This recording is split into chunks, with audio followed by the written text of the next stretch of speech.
Hi friends, നമ്മളിൽ പലവരും പല അമ്പലങ്ങളിലേക്കും യാത്ര ചെയ്യാറുണ്ട്. അതുപോലെ യാത്ര ചെയ്യേണ്ട ഒരു അമ്പലമാണ് കേരളത്തിൽ തന്നെ ഏറ്റവും മനോഹരമായിട്ടുള്ള ഒരു അമ്പലമായിട്ടുള്ള കാനടിക്കാവ് എന്ന വിഷ്ണുമായ ടെമ്പിളിലേക്കാണ് നമ്മൾ എത്തിയിരിക്കുന്നത്. അത് നമ്മളെ ബാഹുബലിക്ക് സെറ്റിട്ട മാറിയിട്ടൊരു അമ്പലമാണ്. അത്യാവശ്യം നല്ല രീതിയിലുള്ള മനോഹരമായിട്ടുള്ള അമ്പലമാണ്. ഈ അമ്പലത്തിൻ്റെ പ്രത്യേകത എന്ന് വെച്ചാൽ അമ്പലക്കുളം തന്നെ മുന്നിലാണ്.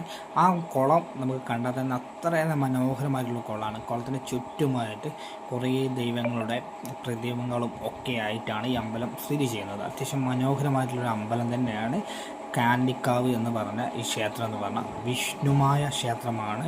ഇന്ന് ഇന്ത്യയിലെ വിഷ്ണുമായ ക്ഷേത്രങ്ങൾ ഏറ്റവും കൂടുതൽ സ്ഥിതി ചെയ്യുന്ന ഒരു പ്രദേശമായിട്ടുള്ള തൃശ്ശൂർ ജില്ലയിലെ പെരിങ്ങോട്ടുകര എന്ന സ്ഥലത്താണ് ഈ ക്ഷേത്രം സ്ഥിതി ചെയ്യുന്നത്. മനോഹരമായിട്ടുള്ള ക്ഷേത്രം ആണ് പെരിങ്ങോട്ടുകരയിൽ സ്ഥിതി ചെയ്യുന്നത്. അത്യാവശ്യം നല്ല രീതിയിലുള്ള പ്രതിമകളും അതുപോലെ തന്നെ അത്യാവശ്യം മനോഹരമായിട്ടുള്ള ക്ഷേത്രമാണ് കാനടിക്കാവ് എന്ന് പറഞ്ഞാൽ.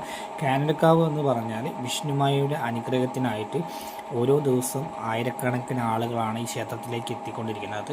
അതുപോലെ തന്നെ ഇവിടെ കൽപ്പന എന്നൊരു ഇതുണ്ട്. അത് 12 മണിക്കേ നടക്കുകയുള്ളൂ. ആ സമയത്ത് നമ്മൾ എത്തുകയാണെങ്കിൽ നമുക്ക് കൽപ്പന കേൾക്കണമെങ്കിൽ ടോക്കൺ എടുക്കണം. ടോക്കൺ എടുത്തു കഴിഞ്ഞാൽ നമുക്ക് കൽപ്പന കേൾക്കാം.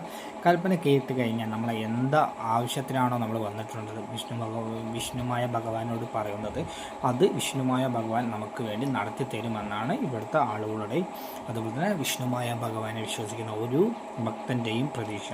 അപ്പോൾ തീർച്ചയായും നിങ്ങൾ അത്ര വിഷ്ണുമായ ഭഗവാനെ പ്രാർത്ഥിക്കുന്ന ഒരാളാണ്, ഭക്തനാണെങ്കിൽ തീർച്ചയായും നിങ്ങൾ കാണേണ്ട ഒരു അമ്പലം തന്നെയാണ് വിഷ്ണുമായ ക്ഷേത്രമായിട്ടുള്ള കാനടിക്കാവ് ടെമ്പിൾ എന്ന് പറയുന്നത്.